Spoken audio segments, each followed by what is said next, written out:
Today's episode is about one of the most notorious phenomena in the world of European organized crime, the Mocro Mafia. Many of you might associate this term with a TV series that gained immense popularity in the Netherlands and Belgium. But the story of this group is much more complex. This organization is a true brutal criminal syndicate that primarily operates in Europe and is known for drug trafficking, violence, and influence that extends far beyond borders. The origins of the Mocro Mafia. Today, we will explore the origins of their activities, the process of gaining influence, the symbolism behind the name, and the reasons why they are considered one of the most dangerous criminal groups in Europe. To understand the Mocro Mafia, we need to go back to its roots, which trace back to the 1980s and 1990s, when many families from Morocco migrated to the Netherlands and Belgium. This migration was linked to recruitment programs for manual laborers, who were brought in to fill labor shortages in Western Europe. During this time, neighborhoods with a high percentage of migrants began to form, often facing social issues such as lack of integration, unemployment, and marginalization. In these conditions, youth groups started to emerge, which over time transformed into gangs engaged in petty crimes like theft and marijuana trafficking. However, the true development of the Mocro Mafia as an organized criminal syndicate took place between 2000 and 2010. During this period, drug trafficking, particularly cocaine, became their main source of income. The rise of global trade routes and the increasing popularity of cocaine in Europe created the perfect conditions for the expansion of this organization. The ports in Rotterdam and Antwerp became key transit points for large quantities of drugs from South America, allowing the Mocro Mafia to amass fortune and influence. The name Mocro Mafia refers to the Moroccan roots of many of its members and can be translated as the Moroccan Mafia. Although not all members come from the Moroccan community, it is their shared background and family networks that play a significant role in the structure and identity of the group. This cultural element also facilitated the building of trust and loyalty within the organization, which is crucial in the criminal world. Advanced operations of the Mocro Mafia. One of the main sources of income for this criminal group is drug trafficking, specifically cocaine.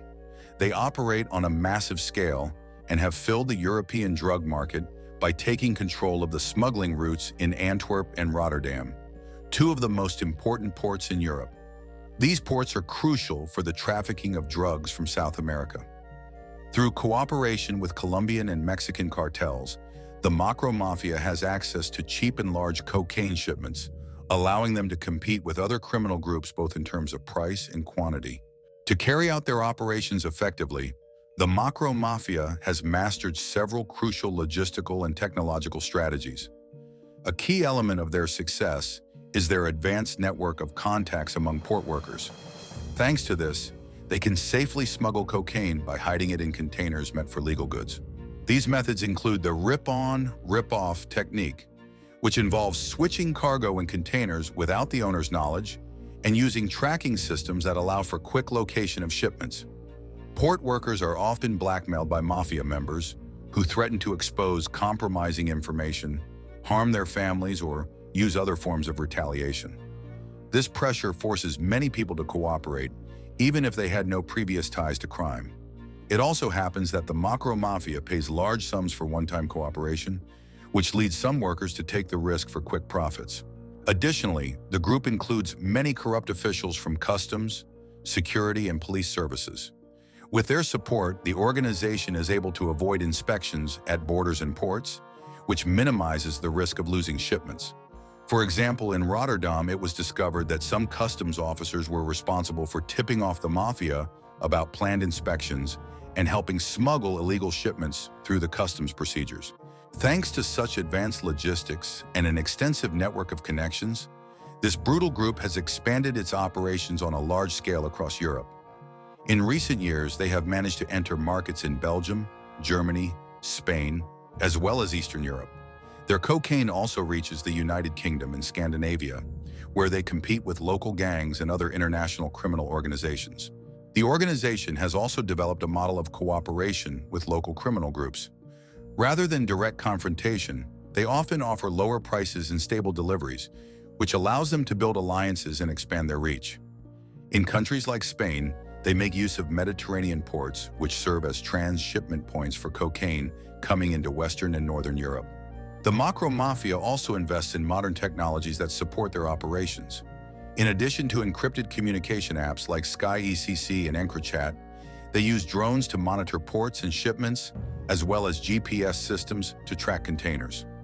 The use of these technologies allows them to quickly respond to potential threats, such as customs inspections, and optimize the logistics of their deliveries. Currently, this criminal group controls a significant portion of the European cocaine market, generating billions in profits annually. Despite the efforts of law enforcement, their organizational structure and ability to rapidly adapt make them one of the most powerful criminal groups in Europe. Their influence extends beyond drug trafficking. It also includes money laundering, arms trafficking, and other forms of organized crime.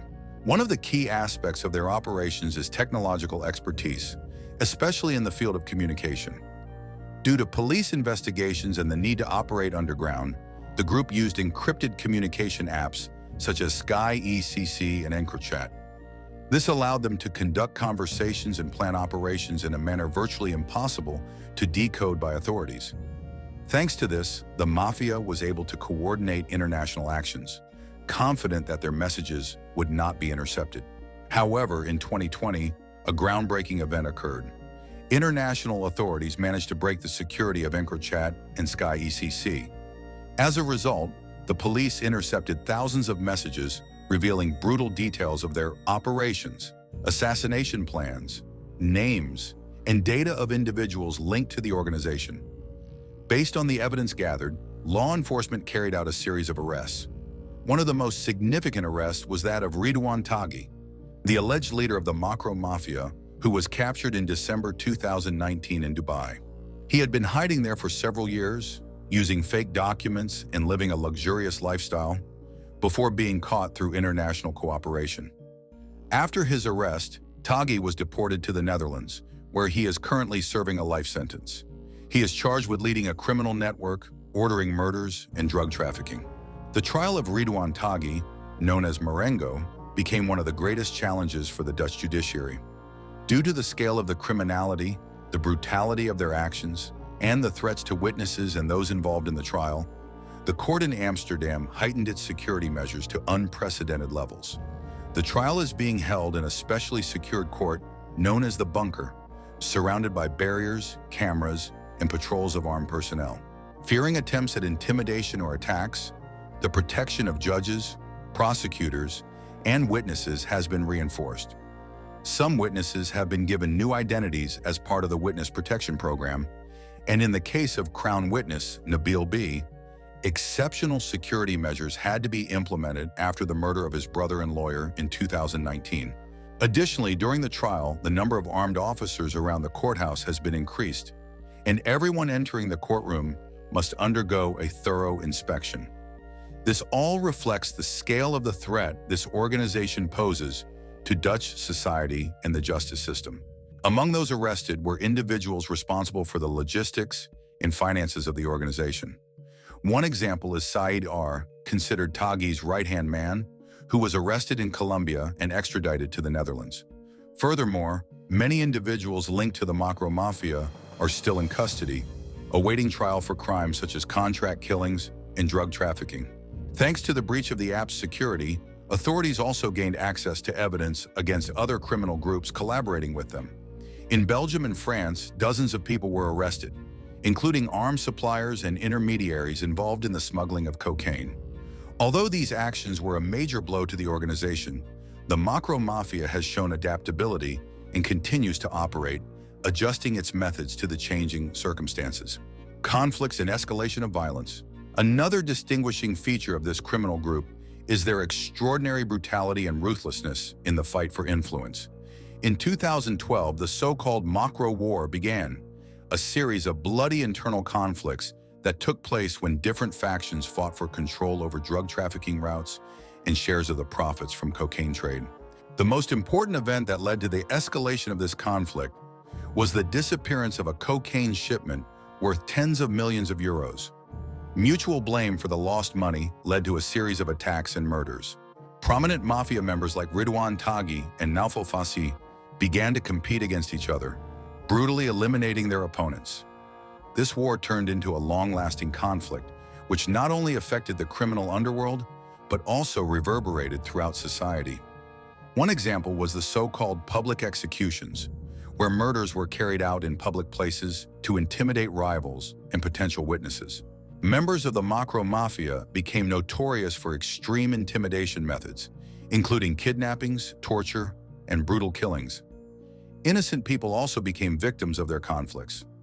One of the most famous cases was the murder of the brother of a Crown witness who had agreed to testify against Taghi. This murder was meant as a warning to anyone considering cooperating with the police. Unfortunately, a similar fate befell their lawyer, which shocked the public and highlighted the far-reaching influence and ruthlessness of this group. One of the most shocking discoveries in the history of the Mocro Mafia's activities was the finding of a secret torture hideout near Rotterdam by the Dutch police in 2020. During an investigation into the breach of the EncroChat encryption, officers discovered industrial containers that had been transformed into torture chambers. 6 of these containers were equipped with soundproof walls, special hooks, straps for immobilizing victims, and other tools intended for torture. One of the containers was set up as a prison cell, probably used for holding hostages. This discovery shocked the public, as it showed how far this criminal group would go to intimidate its opponents and maintain power in its environment. The hideout was carefully organized and secured, reflecting the professionalism of the group. According to investigators, it was intended to punish traitors and intimidate competitors. Another shocking event related to the Mocro Mafia was the murder of well-known investigative journalist Peter R. de Vries, who had been reporting on their criminal activities for years and supporting the families of victims. De Vries was shot dead in July 2021 in central Amsterdam, sparking international outrage. The murder was carried out by Polish nationals who played a role as the executors of the hit, emphasizing the transnational nature of the group's operations. This brutal attack once again highlighted how dangerous a foe the Mocro Mafia is for the justice system and freedom of the press. Despite the efforts of law enforcement, they remain a powerful player in the European drug market, using their brutal methods and advanced technologies to maintain their position. The impact of the Mocro Mafia on pop culture. The influence of the Mocro Mafia on pop culture cannot be overlooked.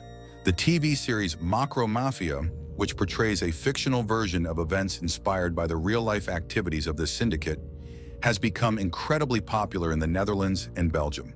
The production has captured the attention of the media and viewers because it accurately depicts the brutality and complexity of organized crime in Europe. The series also shows viewers what life is like for young people who become involved in mafia structures and the consequences that come with choosing this path. The production has sparked controversy, as some believe that it may glorify crime. Mocro Mafia is a fascinating yet terrifying subject. It's a story about big money, brutality, and power, which continues to evolve right before our eyes. I hope this episode has helped you better understand what the Mocro Mafia is and why its activities have such a huge impact on society and pop culture. Let me know in the comments what you think about the activities of this criminal group. If you enjoyed this episode, give it a thumbs up and follow my channel so you don't miss upcoming episodes on crime in Western countries.